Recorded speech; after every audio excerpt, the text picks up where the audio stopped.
Hey guys, how are we? Well, this is the new office for now. Not a bad view. I don't know if you can see the beach in the background there. So yeah, I haven't done a video for a few days. I've actually been I was actually pretty crook for I think maybe 3 days at least, and went to the hospital on Saturday, no, Sunday night, and yeah, they wanted to give me some, she said a vaccine. I said no, absolutely not. And she goes, oh, you stay in overnight, we take care of you. I said, nope. So I just like, no, that's not going to happen. So I got out of there, got all the pills, a whole myriad of pills.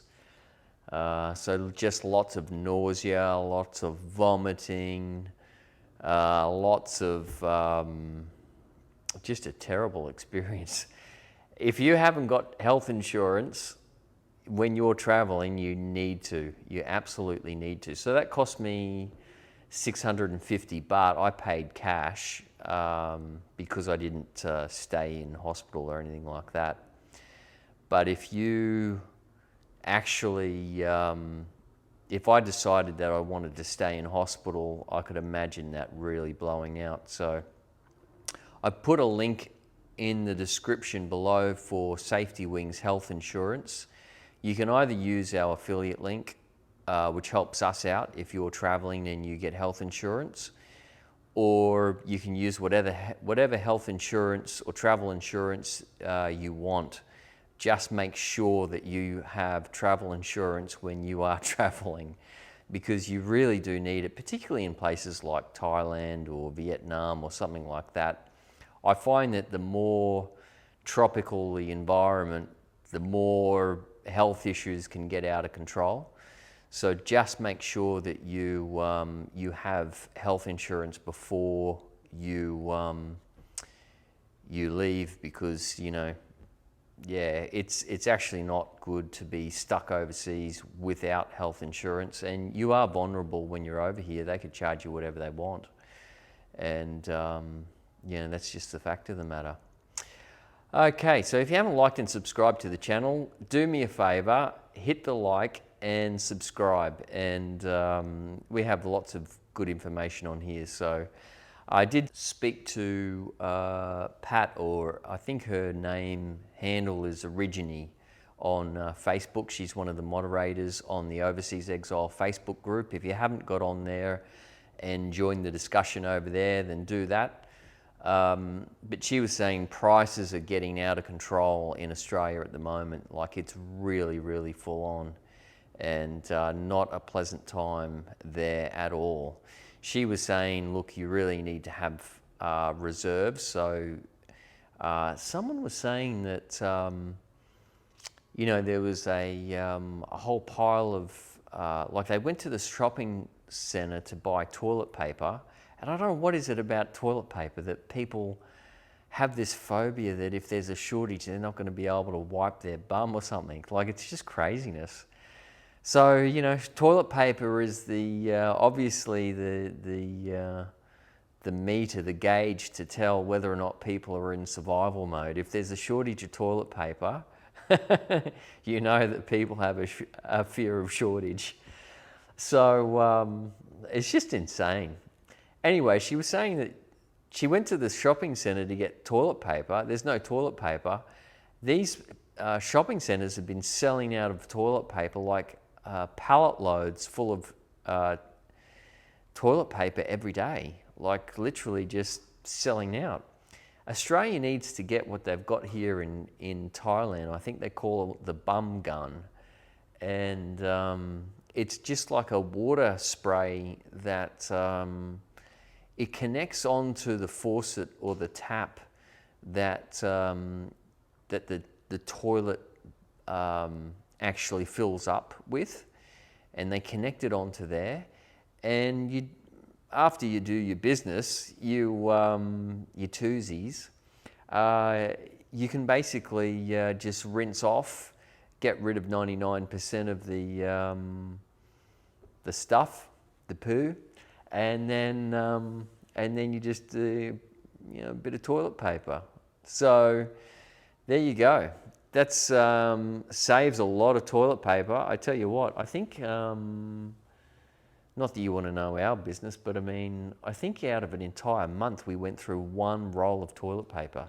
That's how effective this stuff is. So anyway, yeah,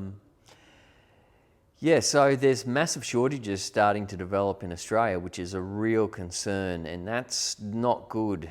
And it shouldn't be that way. There's no reason for there to be shortages in Australia at all.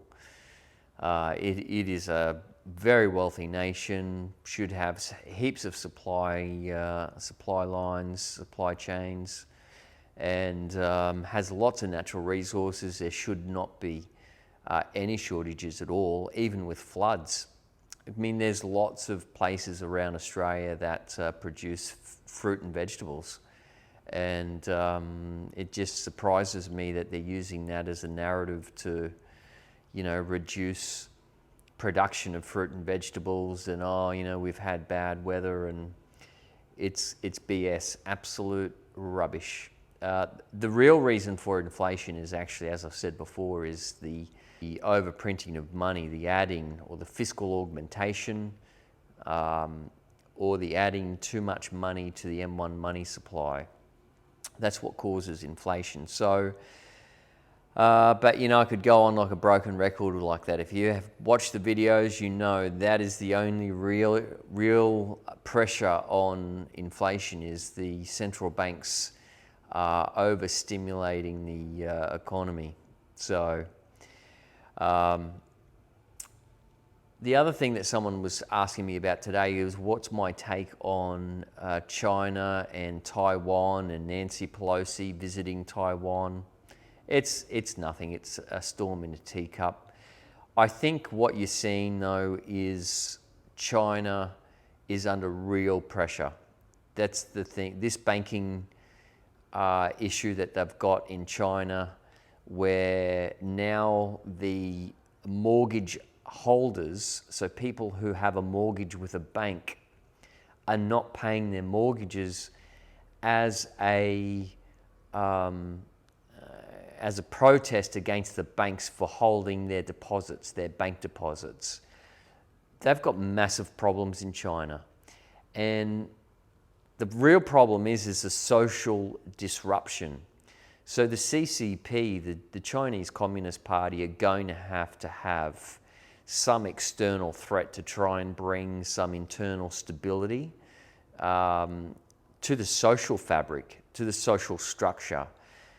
Even with these COVID lockdowns in China, and they've got a zero COVID policy, and it's just all BS. They've got massive problems in China, like real problems. My opinion why they've had the lockdown, I think they want to slow down the velocity of the M1 money supply. They want to reduce the amount of transactions, which then has an inflationary effect on the economy. If you lock down whole cities, that reduces the amount people are purchasing and slows down the effects of inflation when you add too much money to the system. And I think China's at a point now where they've had to add a huge amount of money to the monetary system. And I think they've got real problems with inflation. They've done fiscal sterilization for the last, 20 years or however long. So there's big problems there in China. I did see tanks on the street a couple of weeks back. And then a friend of mine sent me photos of a lot of amphibious tanks and military equipment getting ready to hit the Strait of Taiwan. There's a few reasons why I don't think it's going to happen at the moment. At the moment, it's not a good time of year for them to attack Taiwan. And the other thing is that one whole element, one side of Taiwan the side facing China is a whole heap of cliff faces and little inlets, and very hard to perform an amphibious assault or attack on those sorts of environments. I mean, you think back to D-Day all those years ago in World War II, a huge amount of, Allied lives were lost when they tried to take, those cliffs, and that's the real problem. China's got a big problem on their hands if they think they're going to walk in and just take Taiwan. It's just not going to happen. We did see. I think they hacked the monitors in the 7-Eleven in Taiwan, and they basically put an advertisement up: "Get out now, Pelosi, you're not welcome," or something like that. And it's just sort of like, it's very immature behavior. If they were serious, there probably wouldn't be any real alert at all. They want the element of surprise. That is typical military actions. You don't want to announce that you're going to invade. So nothing is going to happen, I don't think.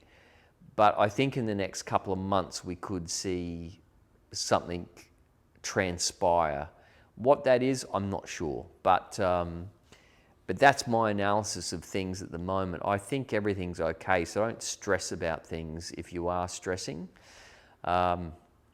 because there's a lot more going on behind the scenes here than what people realise. And there's the timing's not right. So just when it gets time for a massive conflict and war, you're going to know about it. Absolutely, you're going to know about it. But this is all just circus. This is all just a bit of a have. So don't stress about those sorts of things. Just stay calm, be focused. I would be very cautious about the markets at the moment, but I've been saying that for a while. Everything is overpriced. It's just, and the reason why is because they've printed so much money, and at some point it's got to unravel.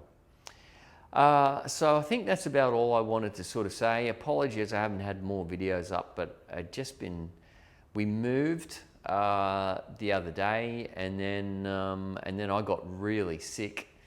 So there's just a lot going on with us at the moment, and so anyway, but I'll keep you posted on what's happening. But we're loving life in Thailand. We're going to be here probably for another 4 months at this stage, and maybe even longer. We just got to play it by ear and see what comes.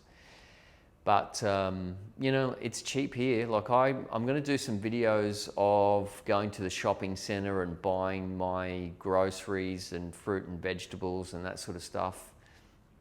Yesterday I bought half a chicken for 60 baht, which is about $2.40 Australian. I bought a kilogram of grapes for 60 baht, and that's about $2.40 Australian. I bought a whole rock melon, that cost me 50 baht, so it's about $2. So, it is actually pretty cheap here. Some things are cheap, some things are normal sort of Western prices. But like I can go down here, I think it's down there. There's a shop down there, that's it there. Yep, that's it. And I go there in the morning and grab a big breakfast. So talking 2 eggs, bacon, sausages, 2 pieces of bread, fried tomato, and an orange juice for 99 baht, which is like about $3.60 Australian. So it takes me back to the 80s. I love it. So in that aspect, I do like it. Greece sort of took me back to the 80s, and that was more about the culture and where things are at technologically in a lot of ways. And I kind of enjoyed that as well. But some of the views here is just absolutely magical. So I just sort of sit here all day, and or most of the day anyway, and I just work. But yeah, I'll show you the view from here, and you can sort of see that's the view from here. Beautiful, absolutely stunning. So not a bad place to work. I'm thoroughly enjoying it here at the moment. So yeah. Anyway, guys, I'm going to leave that there. I'm going to do more videos. As I said, I apologize. I haven't done more videos, but that's just the way things are at the moment. As I said, I've not been well. We've had a death in the family, which is unfortunate. And so there's a lot for us to sort of cover at this point in time, but I really appreciate you being patient with me and yeah, supporting. And those people that have supported with donations and with donating to the channel and joining the channel, I really appreciate that. I will produce some good content for you. And I feel so bad that I haven't, but yeah, I'm getting onto it. So, all right, guys, gonna love you and leave you. If you have not liked and subscribed to the channel, do me a favor, and as I said, hit the like and subscribe button, and yeah, go to the Overseas Exiles and join the discussion. I'm not on there as often as what I should be, but it is what it is for now. But all right, guys, gonna love you and leave you, and I'll speak to you soon.